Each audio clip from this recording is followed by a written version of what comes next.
तो निश्चित रूप से पूरी दुनिया में उसकी छाप पड़ती है। और इसी कारण आज दुनिया के 100 से ज़्यादा देशों में बाबा साहब भीमराव अंबेडकर जी की जयंती मनाई जा रही है। उनकी जब पुण्यतिथि होती है तो पुण्यतिथि मनाई जाती है। मैं भाजपा का सांसद हूं, आप सबके आशीर्वाद से बता, मैं कोई बात कहूंगा तो शायद आपके मन में लग सकता है कि भाई ये और क्या बोलेंगे, यही बोलेंगे, लेकिन मैं कुछ बात जरूर बताना चाहता हूं। मैं किसी का क्रिटिसाइज नहीं करता हूं यहाँ, और किसी भी कार्यक्रम में मेरा भाषण आप सुनिएगा, अधिकांश भाषण मेरा लाइव रहता है, तो मैं किसी का आलोचना नहीं करता हूं, किसने क्या किया क्या नहीं किया। लेकिन मैं एक चीज दावे के साथ कह सकता हूं कि बाबा साहब भीमराव अंबेडकर जी का जितना बड़ा योगदान सभी समाज के लिए, केवल एक विशेष जाति में उनको बांधना भी नहीं चाहिए, ये उनका अपमान सभी समाज के सभी वर्गों के लिए, गरीबों के लिए, दलितों के लिए, पिछड़ों के लिए, सभी समाज के सभी वर्गों के उत्थान के लिए उन्होंने काम किया।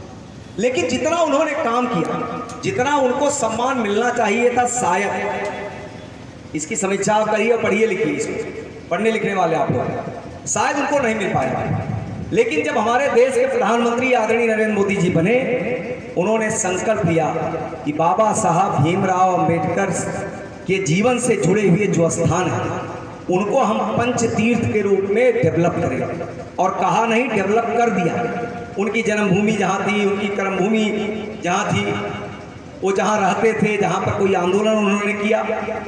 और इसके साथ ही साथ आप कभी दिल्ली आइए, हमको पहले बता दीजिए, आपको मैं पार्लियामेंट में घुमाऊंगा, और जो अंबेडकर स्मारक बना है, जो म्यूजियम बना है, उसको भी घुमाऊंगा। और केवल कहने के लिए नहीं बना है कि छोटा सा बना दिए किनारा है, आप उसको देखेंगे तो शायद दिल्ली की जो 2-4-10 बहुत अच्छी बिल्डिंग बनी है, अच्छी व्यवस्थाओं के साथ बनी है, अच्छे उद्देश्य के साथ बनी है, उसमें से अंबेडकर म्यूजियम बना है। कनॉट प्लेस में जो जनपथ रोड है, ली मेरिडियन के होटल के, कुछ लोग देखे भी होंगे। तो माननीय प्रधानमंत्री जी का कि जिन महापुरुषों ने देश के उत्थान के लिए, देश के विकास के लिए, देश के लोगों के कल्याण के लिए काम किया है, उन सभी महापुरुषों को सम्मान देना, उनके विचारों को आगे बढ़ाना, उनके विचारों के अनुरूप काम करना, इस उद्देश्य को लेकर के माननीय प्रधानमंत्री जी ने ये सब काम किया है। निश्चित रूप से आने वाले समय में हम उनके विचारों के अनुरूप क्या क्या कर सकते हैं, उस दिशा में हम सबको आगे बढ़ना चाहिए। मैं इसके पहले भी कई बार यहाँ पर आया हूँ, और शायद कभी कभी मन में रहता है कि भाई पढ़ने लिखने वाले विद्यार्थी हमारा एमपी साहब से क्या क्या, लेकिन साथ ही साथ ये भी रहना चाहिए भाई एमपी अगर है तो मेरे सहयोग से, मेरे रिश्तेदारों के सहयोग से होंगे। हम वोटर नहीं होंगे, हमारे माता पिताजी के वोटर, उन्होंने वोट दिया होगा, तो हमारा पूरा अधिकार है एमपी साहब से कुछ बात करने का, कहने का।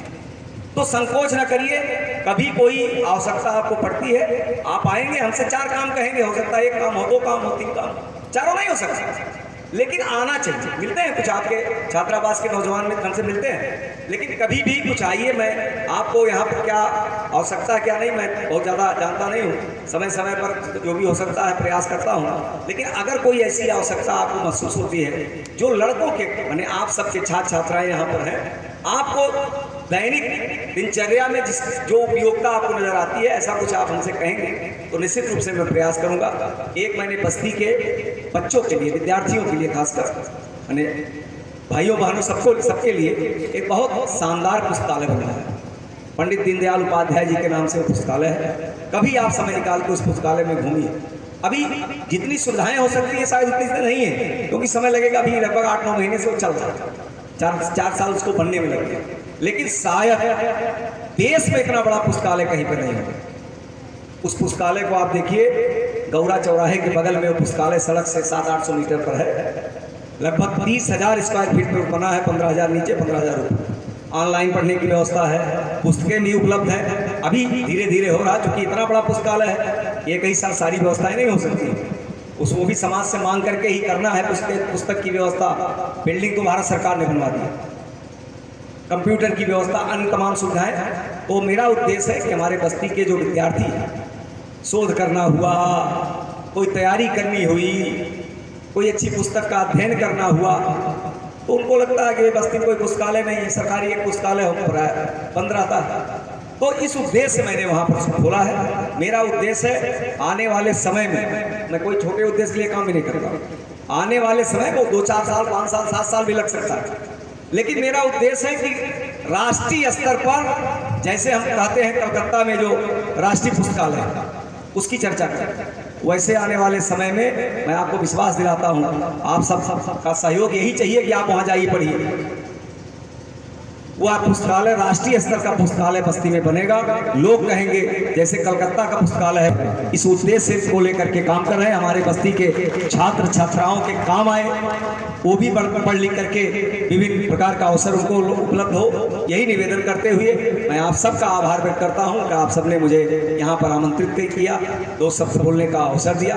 मैं आप सबका आभार व्यक्त करते हुए मैंने कहा कुछ भी आवश्यकता होगी तो मेरी बात होगी, आप निसंकोच आइए। हमारे यहाँ किसी प्रकार का कोई भेदभाव नहीं, आप एक दिन केवल टेस्ट करने आ जाएंगे। घर पे मैं रहता हूँ, 1,500 से 2,000 लोग सुबह मिलता हूँ, जो आता है बगैर जाति पूछे, बगैर धर्म पूछे, मैं हिंदू मुस्लिम भी नहीं करता, बगैर पार्टी पूछी सबकी मदद करता हूँ, पार्टी भी नहीं पूछता हूँ। मैं जानता हूँ ये सपा के हैं, लेकिन अब सपा का कोई आदमी आया और कह दिया मेरे पिताजी बीमार है, सांसद जी 4 लाख रुपया दिलवा दीजिए, तो मैं कह दूंगा आप सपा वाले हैं। मुझे लगता है ये न्याय नहीं है, ये अन्याय है। मैं सबकी मदद करता हूँ, तो कभी बगैर किसी संकोच के कभी आइए, जितना मैं कर सकता हूँ मैं जरूर करने का प्रयास करूँगा, क्योंकि मेरा मानना है कि बस्ती के लोगों ने मुझे चुना, तो जितना अच्छा काम हो सकता है उतना अच्छा काम किया जाए। यही निवेदन करते हुए, चूँकि मेरी एक पार्टी की बहुत महत्वपूर्ण मीटिंग है, हमारे कैबिनेट मिनिस्टर आए हैं, उनके साथ मीटिंग है, उस मीटिंग को छोड़ करके मैं आया हूँ। मैं मंच पर उपस्थित सभी लोगों से क्षमा प्रार्थी हूँ और मुझे जाने की अनुमति दी जाए। धन्यवाद, नमस्कार। कार्यक्रम चलाते रहिएगा, कोई यहाँ से अपने स्थान से खड़ा भी नहीं होगा, कार्यक्रम डिस्टर्ब हो जाएगा। धन्यवाद, बहुत बहुत धन्यवाद।